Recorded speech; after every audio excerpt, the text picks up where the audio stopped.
Sa kalagitnaan po ng diskusyon ni Atty. Topacio mga kababayan, ay nagulantang siya dahil mayroong napatanong sa kanya mga kababayan kung papayag ba daw siya na ipako sa krus si Abante. Sabi ni Topacio, wag naman. Parang tao na rin yan eh. Parang, ewan na natin. Yun lang sabi ni Topacio ha. Ang dinidiscuss kasi ni Atty. Topacio mga kababayan ay yung ilang mga banal-banalan na mga kongresista mga kababayan. Nakakala mo kung sinong mga banal, pero ang sasama naman ng mga ugali mga kababayan. Kaya mayroong napatanong payag ka bang ipako sa krus si Abante? Pero hindi bagay, no? O, hindi bagay. Meron ngang nakapagsabi mga kababayan na mas bagay pa daw siya maging Barabas. Ewan na natin. At mas mabuti pa daw mag-audition siya doon sa pelikula ni Judas. Dahil with experience daw mga kababayan. Uy, kayo naman, hindi naman siguro. Panoorin niyo po ha. Kung pabor daw akong ipako sa krus si Abante, hindi, wag naman. Grabe naman kayo magtanong. Ipapako talaga sa krus si Abante. Maawa naman kayo sa krus ay iweste kay Abante. Tayo naman ay pumupuna lamang. Tao yun. Tao yun. Yun, parang tao na rin yun. Parang tao na rin. Uy, Topacio, baka ikaw ang makontempt ka na. Wag nating sasaktan.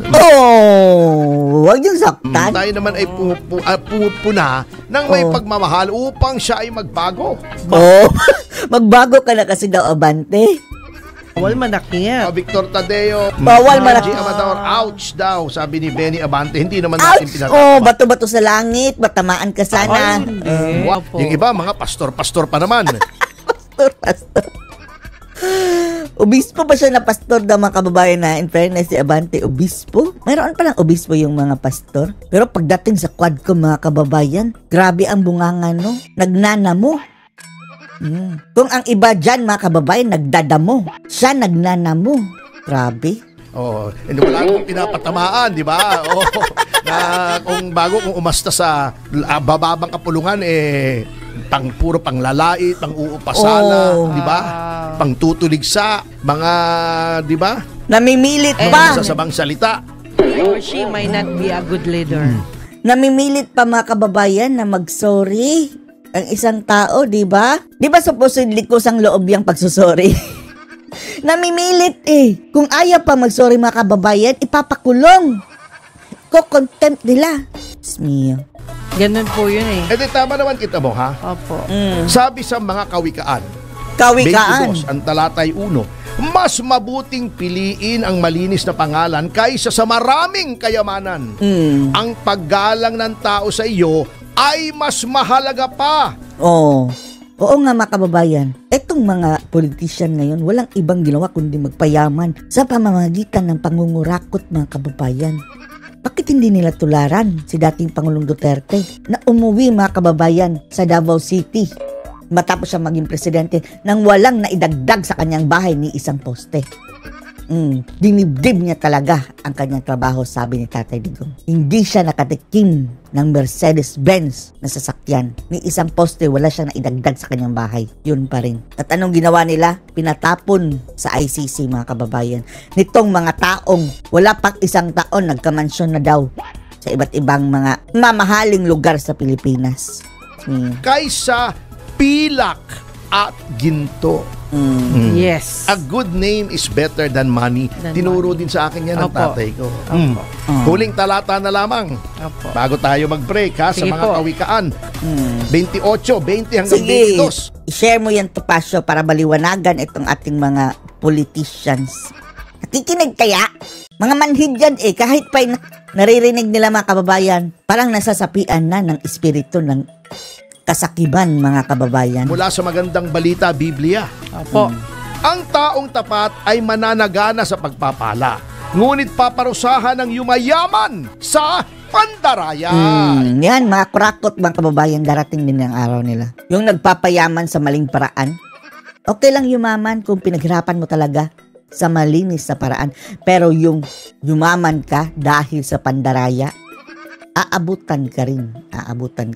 Yan, hindi masamang yumaman. Mandak kayo mga politicians kayo. Huwag lang galing sa pandaraya. Ang paghatol ng may kinikilingan ay hindi mainam. Di ba yung ginagawa ng mga ibang ahensya ng gobyerno? Kampi-kampi. Naghahatol. NBI, PNP, CIDG. Kung dati-rati mga kababayan, mga drug lords ang hinuhuli, ngayon mga kababayan, mga vloggers. Tapos, grabe, parang mga accomplishment pa nila na makahuli sila ng mga vloggers. Samantalang ang totoong problema ng bayan yung mga sindikato, mga drogista. Ngayon, ang ginigipit mga vloggers, pati mga OFW pa mga kababayan. Kahatol, kahit walang ebidensya. Basta lamang maharas yung mga kalaban. Sige lang mga kababayan, darating din ang karma nila. Nakalagay na, Ngunit dahil sa suhol, may hukom na gumagawa ng ganitong kasamaan. Ang kuripot ay nagmamadaling yumaman ni hindi iniisip na kahirapan ay daratal. Yung maramot. Hindi kuripot siguro, yung maramot. Greedy. Minsan mga kababayan, hindi naman masamang maging kuripot dahil lalong-lalo na nag-iisip ka sa iyong future. What if mawawalan ka? Iba yung kuripot mga kababayan sa maramot. Yan siguro tinutukoy ni Topacio. Maramot ng maramot. Sariling pera. Ayaw tumulong. Kaya tutulong yung mga galing sa nakaw o yung pera ng gobyerno. Kaya nga, etong mga ayuda-ayuda nila mga kababayan, akala nyo sa kanila galing ang pera? No, hindi. Namimigay lang yan dahil hindi naman sa kanila ang perang iyan. Pilit lang nilang inaangkin na sa kanila. Pero yung mga personal nilang pera, hindi nila yan pinamimigay.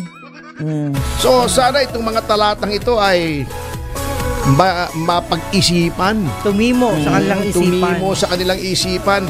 Etong may long vacation. Opo. Ay mga opisyal natin habang kayo nagbabakasyon, hindi puro with pay. Vacation with pay. For your information mga kababayan ha. Itong mga ating mga kongresista at mga politicians. Pagdiriwang, pagkain, pagpasyal, magbasa po tayo ng Biblia. Tignan po natin kung ang mga ginagawa natin bilang mga opisyal ng gobyerno ay tama at naaayon sa Biblia o nagkakamali tayo. Masayang-masaya tayo ngayon. Kahit sila.